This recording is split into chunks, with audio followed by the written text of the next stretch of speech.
नमस्ते भारत, वंदे मातरम। आज हम सब लोगों के बीच में एक ऐसी शख्सियत से मैं आप सब लोगों को रूबरू कराना चाहूँगा। माननीय श्रीमान कर्णदेव कंबोज जी, पूर्व मंत्री हरियाणा सरकार और भारतीय जनता पार्टी के ओबीसी मोर्चा के प्रदेश अध्यक्ष। ऐसी शख्सियत जो ओबीसी समाज की आवाज़ को बुलंद करती आई है, निरंतर उनके हितों की रक्षा करती आई है। माननीय महोदय जी, आपका हार्दिक स्वागत, जी, अभिनंदन। धन्यवाद आपका। जैसे कि मीडिया के माध्यम से पता चला है कि आपका 3 दिवसीय प्रशिक्षण शिविर चल रहा है ओबीसी मोर्चा के जी पदाधिकारियों का प्रदेश स्तरीय, तो उस विषय में आप कुछ बताना चाहें श्रीमान जी। देखिए, प्रशिक्षण भारतीय जनता पार्टी की पद्धति में एक काम है। समय समय पर हमारे कार्यकर्ताओं के, हमारे प्रदेश पदाधिकारियों, राष्ट्रीय पदाधिकारियों के द्वारा प्रशिक्षण शिविर लगते हैं और अच्छे अच्छे वक्ता अलग अलग विषयों पर अपना विचार आकर के कार्यकर्ताओं के सामने रखते हैं, जिससे कार्यकर्ताओं का जो है ज्ञानवर्धन होता है, उनको कुछ सीखने का, नया कुछ सीखने का मौका मिलता है। तो ऐसे हमारे 3 दिवसीय सत्र में हमारे कुल 14 सत्र हैं, जी जिसमें आज हमारे 11 सत्र जो है आज तक हमारे समापन संपन्न हो चुके हैं। जी 3 सत्र हमारे कल हैं।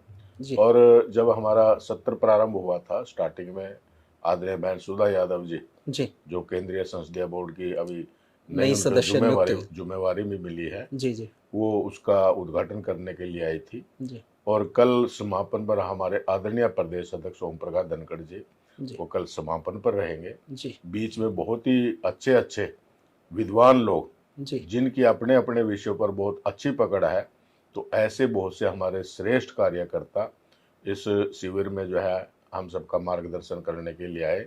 और मैं आपके चैनल के माध्यम से उनका धन्यवाद भी करूंगा कि वो अपने व्यस्तम समय में से समय निकाल करके यहाँ हम सब कार्यकर्ताओं का जो उन्होंने ज्ञानवर्धन करने का काम किया। तो ये हमारी कार्यपद्धति का एक हिस्सा है प्रशिक्षण। तो हम कार्यकर्ताओं को लगातार कुछ ना कुछ टिप्स अलग से मिलें, तो इससे कार्यकर्ताओं का लेवल चेंज होता है, जी उनकी पर्सनैलिटी डेवलप होती है। जी कई ऐसे चेंजिंग जो है ना कार्यकर्ताओं में आते हैं, जब ऐसे प्रशिक्षण लेकर के वो अपने अपने क्षेत्र में जाते हैं, तो एक ऊर्जा के साथ, एक विश्वास के साथ जो है वो क्षेत्र के अंदर जाते हैं, लोगों के साथ जो है ना वो बातचीत करते हैं। तो इस प्रकार का ये प्रशिक्षण शिविर हमारा कल इसका समापन होगा। और कल सब आप अपने क्षेत्रों में जा कर के जिस प्रकार से यहाँ प्रशिक्षण दिया गया है, उसका आगे जा कर के अपने अपने जिलों में इसी प्रकार के प्रशिक्षण शिविर जो है ना वो करेंगे। जी माननीय मंत्री महोदय जी, मैं जानना चाह रहा हूँ कि प्रशिक्षण की आवश्यकता क्यों पड़ी। अ, अन्य पार्टियां कर रही हैं, उनके कंपैरिजन में खड़ा होना है, उद्देश्य क्या है? मतलब समाज के हितों की रक्षा, उस पर थोड़ा प्रकाश डाल पाएं आप। देखिए, प्रशिक्षण की आवश्यकता क्यों पड़ी, इसका उत्तर मैं यही देना चाहूँगा कि व्यक्ति हर वक्त कुछ ना कुछ सीखता है, और जब कोई प्रशिक्षण होता है उसमें से कोई नई बात निकल कर के आती है, कोई नया विषय हमारे सामने आता है, तो उससे कुछ ना कुछ अच्छी बात सीख करके हम अपने नॉलेज भी हमारी उसका उसमें बढ़ोतरी होती है, नॉलेज बढ़ती है। और उसमें एक कॉन्फिडेंस पैदा होता है कार्यकर्ता के अंदर कि मैं वहाँ प्रशिक्षण में गया था और फलां फलां जो वक्ता थे उनके माध्यम से जो है ना ये बात, ये विषय लिया गया था, तो उनको एक कॉन्फिडेंस पैदा होता है। और वो जहाँ भी कहीं बीच में, क्योंकि राजनीतिक कार्यकर्ता है, कहीं भी बैठेंगे तो राजनीतिक चर्चा होती है, जी तो उसका ठीक प्रकार से वो उत्तर दे सके, जी इसलिए इस प्रकार के प्रशिक्षणों की आवश्यकता पड़ती है। Bharatiya Janata party cadre based party है, और आज दुनिया का अगर मैं कहूँ कि लोकतांत्रिक सबसे बड़ा लोकतांत्रिक दल है, तो इसमें कोई अतिशयोक्ति नहीं। भारतीय जनता पार्टी अपने राष्ट्र के लिए हम राजनीति करते हैं, हमारे लिए देश पहले, उसके बाद हमारी पार्टी, उसके बाद हम सब कार्यकर्ता। तो इस प्रकार की सोच के साथ हमारा कार्यकर्ता काम करता है, और निरंतर इसी सोच के साथ, इसी उद्देश्य को लेकर के हमारा कार्यकर्ता चलता है। जी माननीय मंत्री महोदय जी, एक विषय आपकी पार्टी में बड़ा हर कोई टैग वाक्य बोलता है कि इस पार्टी में किसी को नहीं पता किस व्यक्ति को क्या पद मिल जाए। इस वाक्य को कैसे आप देखते हैं? मतलब देखिए, यही तो इस पार्टी की खूबी है।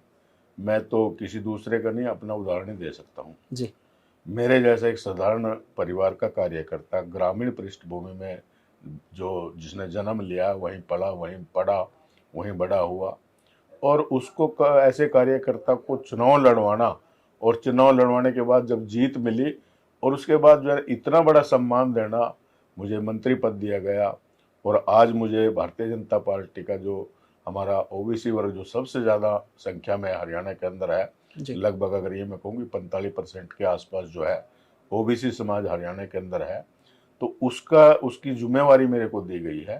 तो ये एक अपने आप में एक खूबसूरती भारतीय जनता पार्टी की है।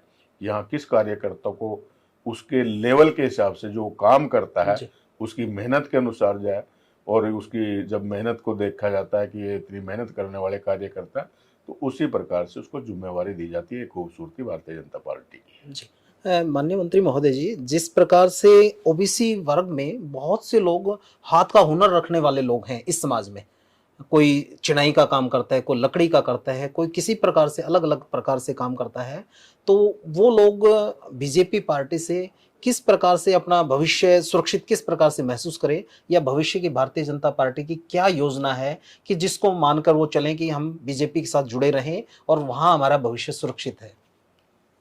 देखिए, ऐसे बहुत से लोग हैं जो ऐसे रचनात्मक कार्यों में जो काम करते हैं। कोई राजमिस्त्री का काम करता है, कोई लकड़ी का काम करता है, कोई फर्नीचर बनाने का काम करता है, कोई अन्य प्रकार का काम करता है। तो ऐसे सब लोगों को के ध्यान को रखते हुए हमारी सरकार ने अभी एक स्किल डेवलपमेंट यूनिवर्सिटी बनाई है जी कि ऐसे लोगों को हम एक उनके हुनर में और उनको स्किल्ड करके उनको और हुनर उनके पास आए, तो उनको 6 महीने का 1 साल का कोर्स करा करके हम उसको सर्टिफिकेट देते हैं, ताकि वो व्यक्ति अगर बाहर भी विदेश में भी जाना चाहे रोजगार के लिए, तो क्योंकि ऐसे टेक्निकल लोगों की बाहर विदेश में आज बहुत आवश्यकता है, तो उससे जो है एक एम्प्लॉयमेंट जनरेट होती है, रोजगार जनरेट होता है, रोजगार मिलता है।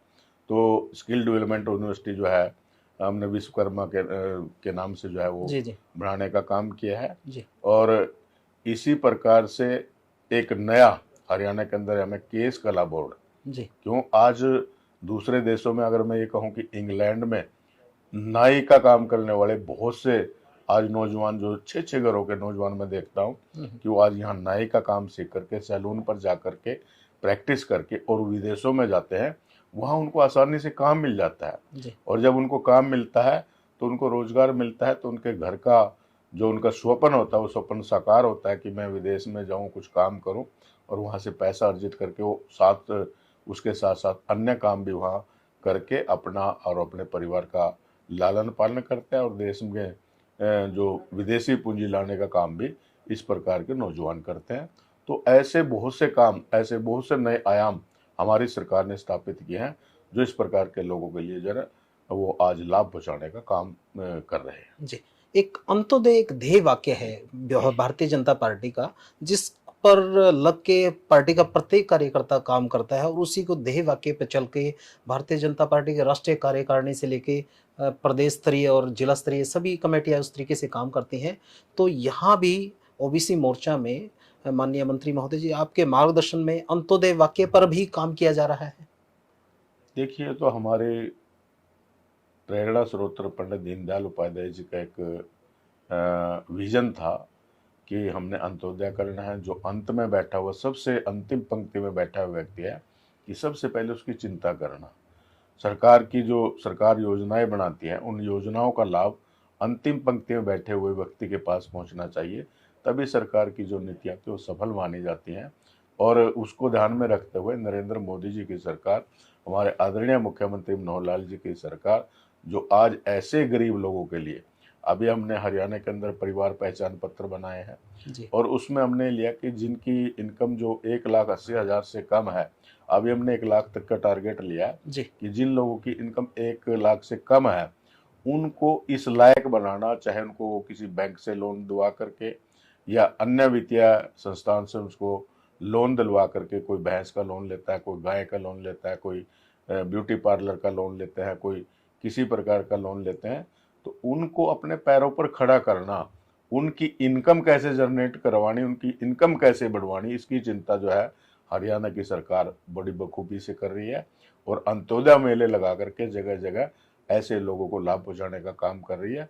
इसी प्रकार से हमारी भारत सरकार भी अनेक ऐसी योजनाएं जो ऐसे लोगों के लिए, चाहे वो आवास योजना के अंदर हो, चाहे वो आयुष्मान कार्ड दे करके उन लोगों को मदद कराने की बात हो, चाहे वो अन्य सुविधाएं जो है ऐसे लोगों को जो गरीब लोग हैं जिनकी इनकम बहुत कम है, तो ऐसे लोगों को लाभ पहुंचाने का काम हमारी दोनों सरकारें, चाहे वो केंद्र की सरकार हो चाहे हमारी हरियाणा की सरकार हो, वो इस प्रकार से गरीब लोगों का बहुत अच्छे तरीके से ध्यान करके उनको लाभान्वित करने का काम हमारी सरकारें कर रही हैं।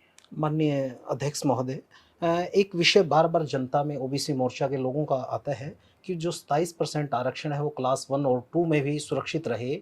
उस दिशा में आपका कोई वक्तव्य, सरकार के समक्ष कोई मांग इस तरीके से कि भी क्लास 1 और 2 की जो नौकरी है वहाँ भी प्रॉपर ढंग से आरक्षण मिल पाए? देखिए, भारत सरकार ने तो लागू कर दिया है। जी।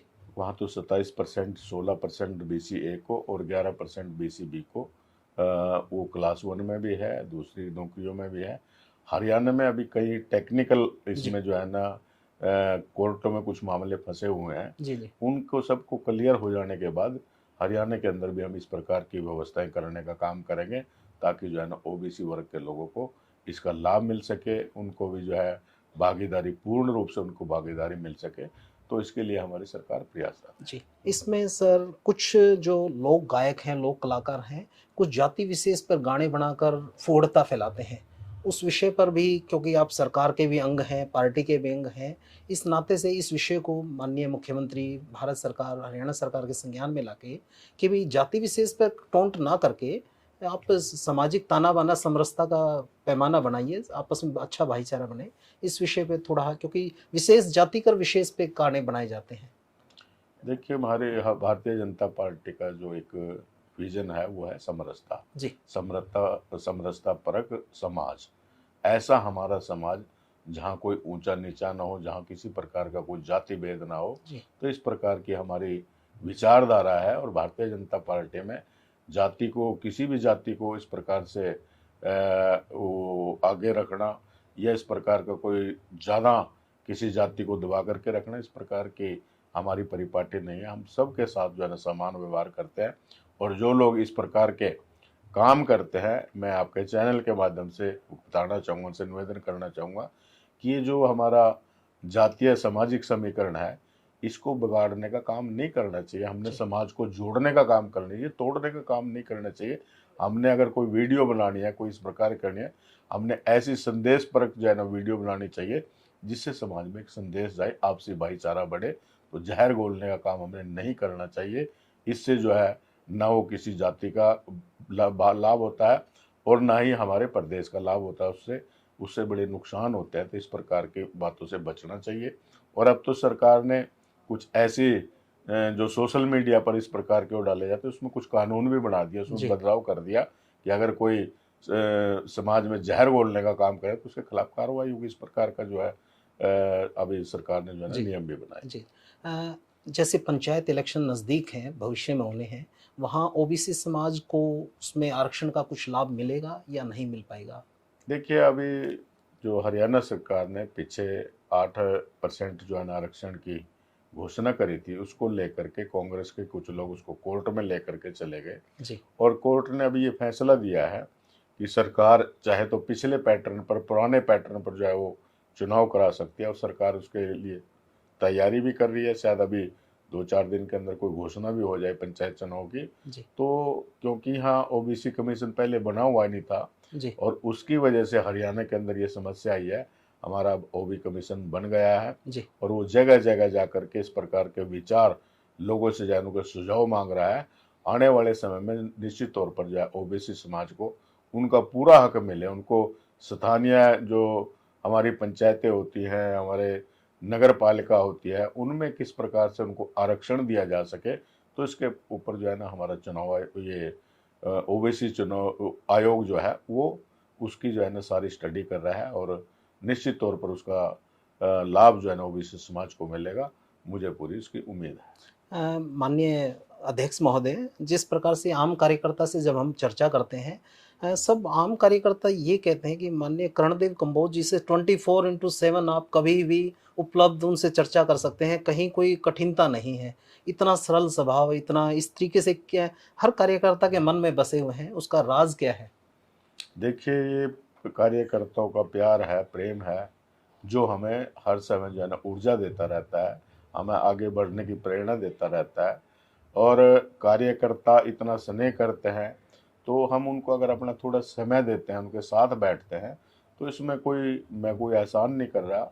ये मैं तो और अच्छा समझता हूँ कि जब कार्यकर्ता मुझे इस लायक समझते हैं, मुझे कोई काम कहते हैं, मैं किसी के कोई काम आ सकूँ, तो मैं इसके लिए अपना सौभाग्य समझता हूँ। और मैं जितना भी हमारा ये ओबीसी समाज है, ओबीसी मोर्चा है, उसके लिए मैं कोशिश रहती है कि कोई ना कोई अच्छा ऐसा करें जिससे ओबीसी समाज में एक मैसेज आए। कुछ हमने सामाजिक कार्यक्रम पीछे, जैसे हमने लबाना समाज और बंजारा समाज का एक कार्यक्रम कुरुक्षेत्र में बहुत बड़े पैमाने पर हमें प्रदेश स्तरीय करने का काम किया।